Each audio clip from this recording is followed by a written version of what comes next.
Arkadaşlar merhaba, kanalıma hoş geldiniz. Ben İlker. Bugünkü videomuzda sizlere bir avcılık slotu önerisinde bulunacağım. Narsiyon'da avcılık yapacağız arkadaşlar. Burada açık konuşmak gerekirse direkt sadede geleceğim. Kurt avlayacağız. Kurt niye avlıyoruz? Nasıl avlıyoruz? İncelikleri neler? Kaç para kazandırıyor? Nereden para kazanıyoruz? Gibi gibi soruların cevaplarını vereceğiz. Ne kadar enerji harcıyor ve mekanikleri ne? İlk önce bufflarımızı basalım. Sırayla başlayalım. Biliyorsunuz bir etkinlik var, yaşamın idarecisi, aynen. Bunu basacağız. Bu tabii ki sizin bu videoyu izlediğiniz zaman olmayabilir. Bu şu an balık etkinliğiyle alınan bir şey. Bu cinsel etkinliği var. Buff'ı veriyor. Bunu da basacağız. Sonra pedin üzerinde zaten rotasyonum vardı. Rotasyonumu da şöyle sıradan bir sayayım sizlere. Öncelikle seçkin kron yemeğe basıyorum. Zaten avcılıkta bu yemek basılıyor. Bunun yanına da Lara'nın sıcak çayı basıyoruz. Daha sonra iksirlerimiz akıcı zaman, keskin tespit, ölümcül suikastçı, vahşi ölüm, şok kritik buff'ını tamamlamak için, rüzgar saldırı hızı buff'ını tamamlamak için, ölümcül yıkım ve kaba iş iksiri toplama eşyası düşürme oranı veriyor. Ama bu toplama eşyası düşürme oranı artı 5'in avcılıkta işe yarayıp yaramadığını bilmiyorum. Ben de bu iksir çok olduğu için basıyorum.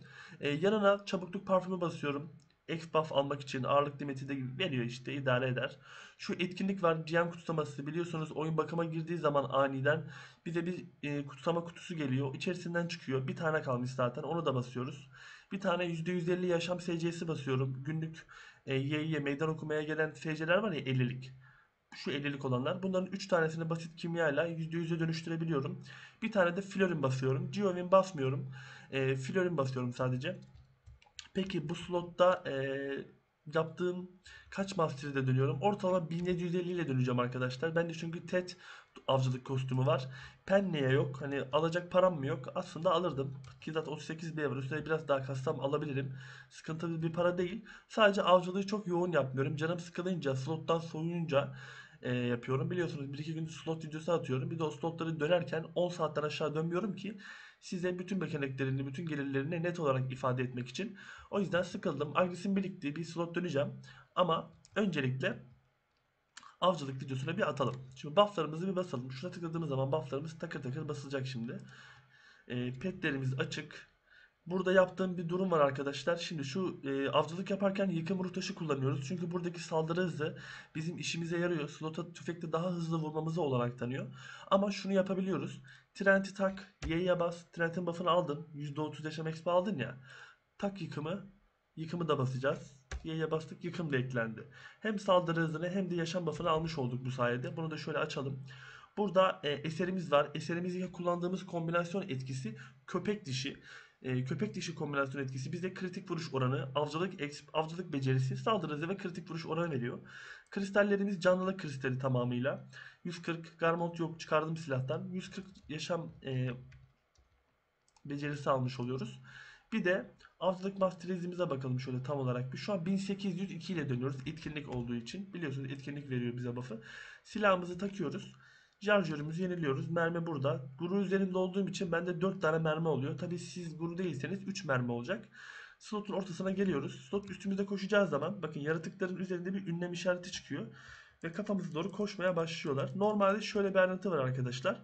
Avcılık yaparken döndüğünüz slotun mesela şurada aslanlar var. Aslanları kesecek olsak aslanın tam arkasından vurmaya çalışıyoruz. Yani back attack vurmaya çalışıyoruz. Arkadan darbe. Çünkü hasarı bayağı büyük oranda etkiliyor. Ama bunu kurtlarda yapmak pek mümkün değil. Denk gelirse, yani kendiliğinden denk gelirse yapıyorum ben. Özellikle bir uğraş vermiyorum. Çünkü önüme bir dünya gördüğünüz gibi kurt spamlanıyor. Ben de tüfeğin şarjını doldurup kurtları kesiyorum.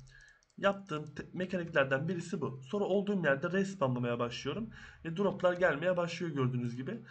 Bu dropları şimdi videonun sonuna doğru kazandığımız bütün dropları neler yaptığımı anlatacağım sizlere. Birçok farklı yöntemle para kazanacağız buradan. Tek bir para kazanma yöntemi yok ve sadece avcılığı kurt keserek de para kazanamıyoruz. Onu da anlatacağım. Şunu bir yollayalım buradan. Heh. Bir şey dikkatinizi çekmiştir ama her slot kestiğimde bakın nar yaban yıldızı muhabbetini neredeyse garanti olarak atıyor. Bu çok güzel bir şey. Bizim işimize yarayacak bir ayrıntı. Videonun sonunda bahsedeceğim ondan da. Bir de kara ruhun dolmasını bekliyorum. Kara ruh dolma mekaniği ile alakalı bir mekanik var burada çünkü. Şöyle dolsun kara ruhumuz. Arkadaşlar bakın kara ruhu şuradan bakın. 32, bak 33, 34, 35. Kararuh ne kadar hızlı doluyor fark ettiniz mi? Normalde bu kadar hızlı dolmaz. Bunun bu kadar hızlı dolma sebebi bize kurtların saldırıyor olması. Yani burada bizim amaçlarımızdan bir tanesi kurtları üstümüzde toplayıp kara ruh doldurmamızı hızlandırıyoruz. Bakın şu an kara ruhumu vurdukları için hızlı hızlı doluyor. Peki kara ruh kurtlarda ne işe yarıyor? Şimdi dolduğunda göstereceğim onu çünkü dolmadan göstermemin pek bir mantığı yok. Muhtemelen videoyu izleyen arkadaşların birçoğu biliyordur. Hiç bilmeyenlere göstermek olacak benim maksadım burada tabii ki. Bunu da ifade edelim. Bir de şunu ifade etmek istiyorum. Kristalleri taktığımda hepsini yaşam kristali taktığımı gördünüz. Eğer isterseniz kristallerden 4 tanesini değiştirebilirsiniz. Nasıl değiştirebilirsiniz? 2 tane uğursuz takabilirsiniz. Şunları toplayayım da göstereyim hatta. Şurada avcılıkta takılıdır. Bakın 2 tane uğursuz takarsınız. Kritik vuruş oranı verir size. Hasarı verir pardon. Kritik vuruş hasarı %12 civarı veriyor ikisi toplamda. Kurtlara daha büyük hasarda kritik vurursunuz. 2 tane de ahkara takıp saldırı hızı, 2 tane de olukas takıp saldırı hızı alabilirsiniz. Saldırı hızı slotları daha hızlı vurmamızı olarak tanıyacak. Uğursuzlar da slotlara kritik vurduğumuz zaman daha yüksek damage atmamızı olarak tanıyor. Peki sen neden İlker bunu kullanmıyorsun da kurtlarda full Masteries kullanıyorsun diye soracak olursanız. Arkadaşlar kurtlar zaten kolay ölüyor. Bunlar için hani yüksek bir damage'e gerek yok. Hani olsa tabii iyi. Ama o kadar yüksek bir damage'e ihtiyaç yok bence. Daha çok o seti de kullanıyorum ama o seti kullandığım yer daha çok kenarda aslan var. Aslan videosu da atacağım zaten. Aslan keserken kullanıyorum. Çünkü aslan daha zor damage yiyor. Back attack vurmak, kritik vurmak orada bayağı faydalı oluyor.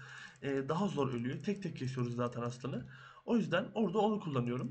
Bir de kullandığımız kasap bıçağı noktasına değinelim. Arkadaşlar büyülü kasap bıçağı kullanıyorum. Normal kasap bıçağı almadım çünkü hiç işime yaramıyor benim. Adam akıllı aşçılık yapmışlığım yok zaten. Aşçılık yapacak olsam bile açık konuşmak gerekirse gidip kasap bıçağıyla et toplamak yerine avcılık yapmayı tercih ederim. Çünkü avcılığın bana hem et hem kan hem de bir sürü farklı ticaret gelirleri oluyor. Onları zaten videonun sonunda gelen dropla birlikte aktaracağım sizlere. Kara ruhumuz doldu neredeyse. Şunu bir toplayalım. Sonra kara ruhla bir slotu kesme, hızlı kesme mekaniğini de göstereyim sizlere. Şu an 1800 ile topluyorum. Drop aslında bu arada şunu düşündüğünüz zaman kurt kanalının 14K olduğunu düşündüğünüz zaman kurt eti 5K civarı. Kurt etini kendi aşçılığınızı yaparken kullanabilirsiniz. Gayet güzel veriyor bu arada. Bakın daha ne kadar oldu geleli? 1000 olmuş bile kurt eti ve kanı. İkisi de 1000'i geçti. Çünkü bayağı yüksek veriyor. 48 tane et, 48 tane kan civarı bir oranı var. 1800'de dönüyorum bu arada. 2000 bile değilken. Ben çok tatlı buluyorum.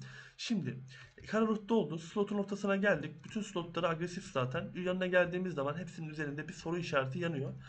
Güzelce topluyoruz. Şöyle ortaya geliyoruz. Üstümüze gelen slotlar geldi ya. Tam önümüze alıyoruz şöyle. Tüfeğimizin nişanının tam önüne alıyoruz.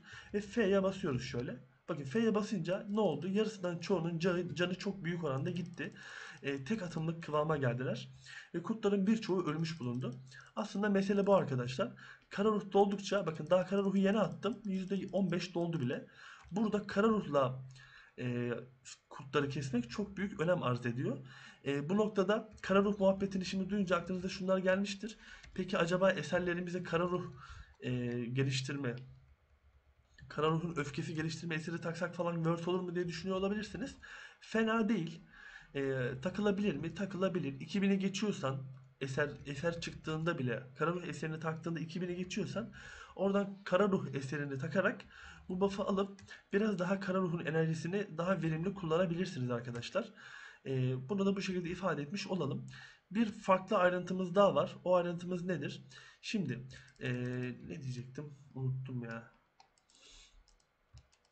Kurtları keserken kara ruh patlatarak zaten hızlı kesme mekanizmamız var. Ama şunu ifade edelim. Kurtlardan elde ettiğimiz geliri bak farklı bir avcılıkla daha yüksek hale getirebiliyoruz. Onun videonun sonunda bahsedeceğim. Şimdi ben videoyu durduracağım. 1 saat burayı döneceğim. 1 saat sonunda da sizlere ne kazandık, ne kadar enerji kaybettik, bunlardan nasıl para kazanıyoruz, onlardan bahsedeceğim. Şunu da ifade edelim. Ara sıra burayı keserken ekranınıza bir yazı gelir.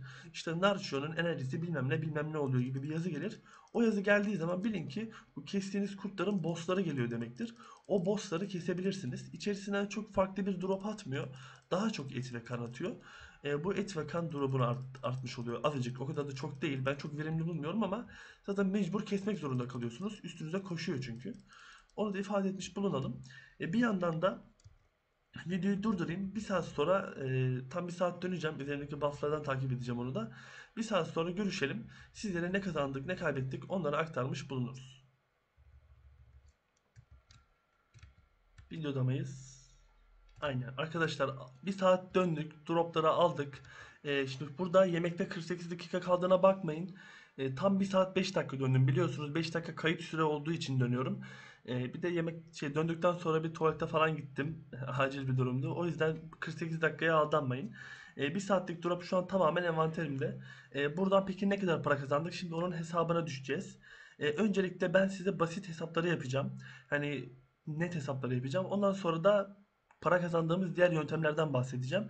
Öncelikle enerjimiz tam 200 gitti. 1 saatte 200 enerji yiyor. Yani ben bu enerji barıyla 2 saat boyunca slot dönebiliyorum. Sonrasında pot basmam gerekiyor. Enerji potu. Bu tabii ki kurt için geçerli. Kurtlar çok yoğun slot olduğu için enerji sürekli olarak toplama yapıyorsunuz ve enerjiniz hızlı gidiyor. Ama aslanda böyle veya gergedanda böyle olmuyor. Bu arada aslan videosu da atacağım. Onu da izleyebilirsiniz tabi, daha sonra gelecek o. İlk önce kurtta stoğumu yapmam lazım. Şimdi arkadaşlar 19.000 kurt kanı var. 19.000 kurt kanı 15K'dan, hadi 14K'dan hesaplayalım onu. Hemen hesap makinemi hazır etmiştim zaten. Çarpı 14, 1, 2, 3 kaç para? Buradan 266 M geldi. 266 M şuraya yazalım. 266 artı. Sonra ne geldi? 19K kurt eti geldi. Bu da 5K'dan gidiyor. 19K yapalım şunu. Çarpı 5K. 95M de buradan geldi. Artı 95M devam. 259 tane yaban yıldızı geldi. Yaban yıldızlarının şöyle bir muhabbeti var arkadaşlar. Üzerinde de yazıyor. 10 tanesi 5 tane kara kristal parçasına tekabül ediyor. Yani yarı yarıya kara kristal almış oluyoruz. Normal kara kristali bugün biraz az attı. 4 attı. Normalde biraz daha fazla atıyordu ama olsun. Atan drop'tan hesaplayalım. Çünkü bu drop'u alma ihtimaliniz de var. 159 tane kara kristal, 160 tane kara kristal yapar. 119 tane yaban yıldızı. 160 tane kara kristalde çarpı 1.4 M civarı bunun fiyatı şu an. Bunu bir de kara kristale dönüştürebilirsiniz. Bunlar parça olarak geliyor ya. Kara kristale dönüştürebilirsiniz. 1.4 M de bu da 224 M para yapıyor. 224 M'i de buraya yazdık. Devam ediyoruz. Daha sonra sert ve keskinleri çok şey yapmayacağım. Paraya eklenir mi bilmiyorum. Ekleyelim gerçi. 8 tane. 8 2 16. 8 3 24. 40 M civarı da buradan gelmiş. 40 M'i de buraya yazıyorum. Artı. Daha sonra buradan farklı bir para var. 23 tane kapras taşı gelmiş. 23 tane kapras taşı 1.7 M'den hesaplayalım. 23 çarpı 1.7 olarak yazalım hemen. Tam yazdım mı? Aynen. Buradan da yanlış yazdım herhalde. Bakayım bir. Yok, doğru yazmışım. 39 da buradan geliyor. Artı 39 da buraya 29 yazdık. 39 yazalım artı. Bunun dışında nakit olarak başka bir para gelmemiş envanterimize. Şimdi aslında geldi. Onu bir aktarayım. Şöyle. Ateş boynuzu var. Çok büyük bir para etmiyor. Bunu yazmayacağım. Kurt postunu hesaplamayı unuttuk. 19.000 kurt postu 6K'dan hesaplayalım. 19 1 2 3 çarpı 6K. Buradan da 114 M para gelmiş. 114 M artı yaptık. Daha sonra arkadaşlar şimdi asıl para kazandığımız mevzuya gelelim. Narsion'un nefesi attı. Normalde Narsion'un nefesini tam 4 tane atıyor. Burası saatte 4 tane veriyor. Ben ne ben neden 3 tane aldım sorusunun cevabını verelim hemen. Ben avcılığı yaparken 1800'de yapıyordum hatırlarsanız. Son 5 dakika attı bana bunu. Avcılık buff'ım düştü, 1700'e düştüm. 1750'de, bak tam 1750'de burayı dönerseniz 4 tane Narsion'un nefesi alıyorsunuz. Eğer atarsa dörtlü atıyor. Bu Narsion'un nefesi peki ne işimize yarıyor? Arkadaşlar çok işimize yarıyor. Hemen hesabına geçelim. Şimdi bir leopar kafası var burada. Siyah gölge aslanı. Herhalde gölge aslanı. Bir gölge aslanı mıydı neydi? Ustanın özel... Evet, bu. Arkadaşlar bu kafayı Narsion nefesiyle yapıyoruz. Bakın tanesi 400M. 4 tane attığını varsayacağız 1750 ile yaptığımızı. 2 tane istiyor bunun bir tanesini yapmak için. Yani 4 tane Narsion'un nefesi de bize 800'den getiriyor arkadaşlar. 800'den para. Şu drop'un üstüne artı 800 yazamayız ama neden yazamayız? Yazarsak 1.5 T'yi geçiyor. Niye yazmıyorum? Çünkü arkadaşlar bunlar kurt. Biz kurt avladık. Kurt kafasıyla aslan kafası yapılmıyor. Yapması bu arada çok basittir. Onu da anlatacağım az sonra. Arkadaki gölge aslanını dönmem gerek benim. Bunları kullanabilmem için. Ben bunları şöyle depoma biriktiriyorum. Odraxiye depomda ne kadar olmuş? Bakın merkez pazar deposuna atmıştım herhalde. Aynen 4-4 alıyordum 1750'den üzerinde yaptığım için. Burada da 8 tane olmuş. Şimdi arkadaşlar benim bu slottan para kazanma yöntemim şu şekilde. Kurt dönüyorum. Kurtlardan gelen etler, kanlar falan stokluyorum bu arada. Merkez pazara satmıyorum ben. Çünkü bu etleri aşçılıkta, kanları da kimyada kullanıyorum. Peki kanı hangi kimyada kullanıyorum? Onu da videoda bir trik olarak vermiş olayım. Bununla kurt kanıyla irade iksiri yapıyorum arkadaşlar. Bakın irade iksirinin mavisi 150k. Düzü var mı bilmiyorum, bakacağız. Deneyim irade varmış. Düzü de 40k. 10.000 tane ürettiğiniz zaman 400 M para yapıyor yeşilini satarsanız. Maviyi vergi sayalım. 400 M saatlik bir kimya kazancı elde ediyorsunuz. Aynı zamanda irade iksirini tarifi çok basittir bu arada. Sadece kurt kanı lazım. Saf su lazım. Saf su kum tanesinden NPC satıyor. Bu açıdan da bizi yormayan bir iksir. Tarif üzerinde yazıyor zaten. Toz reaktif kurt kanı gün doğumu saf su. Gün doğumu bitkisi basit. Kurt kanı slottan geldi. Saf toz reaktifi ben pazardan çekiyorum genelde. Saf suyu da kum tanesinden alıyorum. Oradaki pot satıcısından elde ediyorum. Kurt kanını böyle değerlendirmiş oluyorum. Eti de zaten aşçılıkta yemek yaparken kullanabiliyoruz. Bunlar buradan benim stoğum oluyor. İşime yarıyor. Kurt postunu ne yapıyorum? Kurt postunu işleyebilirsiniz arkadaşlar. Kurt postu işleyince bize ne veriyor? Onu da göstereyim. Karpiyon depomda vardı diye hatırlıyorum. Bir bakalım. Hangisine veriyordu? Kürk değil de ayı kurt, ayı, ha evet, kalın kürk veriyormuş arkadaşlar. Şimdi kalın kurt post, bu kurt postunu işleyip kalın kürke dönüştürüp bunu da pazara satarak işleme geliri elde edebiliyorsunuz. Bu da farklı bir özelliği buranın. Ee, Ve benim şu an yaptığım diğer özelliklerden birisi de arkadaşlar bakın, çatlak diş, kusursuz diş ve sert diş veriyor. Bu sert dişler ne işe yarıyor? Hemen Valencia depomu açayım. Şu çatlak diş bilezik yapıyorum arkadaşlar. 83 tane olmuş. Bunları ticaret eşyası yapıp satıyorum. Bunlardan nasıl bir para kazanıyorum? Ona da değinelim hemen. Şimdi arkadaşlar, çatlak dişin tanesi 800k ama çatlak dişi sabah ışığı diyarına sattığınız zaman 3 hemen tekabül ediyor. Yani 100 tanesi de 300'den para yapıyor. Bakın 82 tane olmuş. Daha yeni başladım zaten bunları üretmeye. Buradan sürekli olarak ticaret eşyası üretiyorum. 1000 tanesi de 3T para yapıyor. Buradan da böyle bir gelir elde ediyorum. Grind'e çok yakın bir geliri var. Çok tatlı bir geliri var. Bu Narsiyon kurtunun. Hele ki daha Narsiyon'un nefesleriyle aslan kafası yapmaya başlamadık bile. Tanesi 400'den gördünüz az önce. İki tanesi 400'den demek bunların. Kurt, şimdi şunu da soruyor olabilirsiniz. İyi de İlker, o zaman git direkt aslan dön. Niye kurtla uğraşıyorsun? Arkadaşlar oyunda bilinmeyen bir özellik var. Herkesi gördüğüm bir olay var. Kurt slotundan Narsiyon nefesi çok atıyor. Sadece aslan dönerseniz elinizde çok fazla aslan kafası birikiyor. Ona eyvallah ama Narsiyon'un nefesi yetmiyor. Zaten bunu videoyu avcılıktan anlayan arkadaşlar anlamışlardır. Narsiyon'un nefesinin muhabbetini. Saatte gelip buradan 4 tane nefes alabiliyorsunuz. Bunlarla da 2 tanesiyle 400 emlik kafa yapıyorsunuz. Kesinlikle çok worth.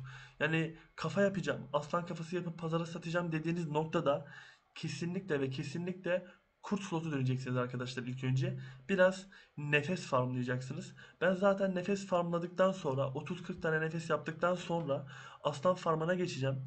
Bu Narsiyon'un nefeslerini nasıl paraya dönüştürdüğümü de aslan videosuyla size iletmiş olacağım. İki yollu para kazanabileceğiniz bir slot burası. Yani iki slotu farklı farklı döndüğünüz zaman geliriniz aşırı yükseliyor. Ayrıca aslan etinin fiyatının 40k olduğunu da düşündüğümüz zaman, çünkü orman kralı hamburgeri yapılıyor onunla da. O da bayağı worth. Aşçılık yapan arkadaşlar gelip buradan kurt ve aslan dönerek et ihtiyaçlarını karşılayabiliyorlar. Aynı zamanda kafa yapıp 400 eme satıyorlar. Bence çok worth bir slot. Slotu dönerken dikkat etmeniz gereken ufak bir ayrıntı daha var. Onu da ifade etmiş bulunalım. Nedir bu ufak ayrıntı? Arkadaşlar kurtlar vuruyor. Üzerinizde avcılık kostümü taksanız da takmasanız da kurtlar vuruyor arkadaşlar. Yani otomatik pot, peride pot basma olacak ve potunuz olacak arkadaşlar. Pot farmı yapmak zor değil. Pazarda 8 TL'ye satılıyor. Periye pot becerisini getirmek önemli bu noktada. Yoksa burada yüksek damage yiyorsunuz. Sıkıntı yaşıyorsunuz. Bunu da bu şekilde ifade etmiş olalım. Bakın buradan yaban yıldızını buraya atıyorum. Birikince kara kristale dönüştürüyorum. Burada birikiyor. 440 tane olmuş. Tanesi 1.8 yazdığına bakmayın. 2M'den satılıyor bunlar. Mükemmel para kazanıyoruz buradan. Gelip kesinlikle yapmanızı tavsiye ederim. Gelip burada vaktinizi ayırırsanız ciddi paralar kazanıyorsunuz. Aynı zamanda çok fazla enerji harcamıyorsunuz. Bakın agresim birikti. Normalde benim agresim birikmez. Ama kurt farmladığım için bir süredir agres birikiyor. Bu da bana bir avantaj veriyor. Grind atarken agres kullanacağım. Normalde toplamada kullanıyorum biliyorsunuz. Bu avantajı da almış oluyorsunuz buradan.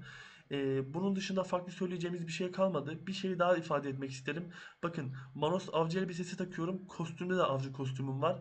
Bu kostümü de yapabilirsiniz. Bu kostümün yapımı için bir de bir tane terzilik kuponu gerekli oluyor. Ve Heydel'deki lüks satıcıdan, Heydel'de lüks satıcı var. Oradan bu kostümü alıp terzilik kuponuyla kostüm haline dönüştürüyorsunuz. Bu normalde şuraya takılıyor. Buna dönüştürüp takıyorsunuz. Avcılık artı 10 ve artı 1 DP alıyorsunuz. Fena değil. Avcılık exp için yapıyorum tabii ki. Güzel oluyor. Bu da satılmaya başlamış. Bunu hemen çekelim buradan. Çünkü ben bunu bu fiyattan satmıyorum normalde. Satılacak mı diye koymuştum. Kalsın böyle. Daha da satmayacağım. Bunun dışında farklı söyleyeceğimiz bir şey kalmadı. Destekleriniz için, beğenileriniz, yorumlarınız için hepinize teker teker teşekkür ediyorum. Bundan önce atmış olduğum bir Rotom videosu vardı. Rotom videomuzda da, şimdi oralara geçmeyeyim, oralarda analizlerim görünecek. Rotom videosunda da birçok arkadaş, e, ben katıl butonundan bahsetmiştim kanalımızın, hatırlarsanız. Şuradan göstereyim hemen. Bir katıl butonu açmıştım. Aylık 2,5 TL karşılığında kanalıma üye olabiliyordunuz. İlgi gösteren arkadaşlar oldu. Katıl butonuyla bana üye olan arkadaşlar oldu. Her birine birer birer teşekkür ediyorum. Bu üye olan arkadaşlar için özel videolar gelecek. Ondan bahsetmiştim Rotom videosunda. Bunun dışında da üyelik daha 8 üyemiz olmadı. 8 üyemiz olduğu zaman kanalımızın ana sayfasında bu üyelik kısmında onların isimleri görecek ve o zaman kendi isimleri açıklandığında onlara birer birer isim teşekkür edeceğim. Bunun dışında da farklı söyleyeceğimiz bir şey kalmadı. Hepinize teşekkür ediyorum. Hepinize iyi oyunlar diliyorum. BDO çok yönlü bir oyun. Birçok farklı kontenti var. Denizcilik, avcılık, aşçılık hepsinden istifade etmenizi ve oyunun eğlence kısmıyla daha çok eğlenmenizi ve daha çok eğlenmenizi istiyorum. Net bu. Her şeye para kazandırıyor bu oyunda. En çok parayı kazanacağım diye en çok para yapacağınız şeyi yapmayın. Bakın ben slottan, Rotom slotu videosundan 1 TL kazanıp artı çöküş alıyordum ama şu an deli gibi avcılık yapıyorum. Çünkü biraz da stok önemli, açık konuşmak gerekirse life skill'de. Stoğumuz birikmesi de çok önemli. Bu da bana böyle bir fayda sağlıyor. Çok lafı uzatmayalım. Herkese teşekkürler diyorum. İyi günler, hoşça kalın.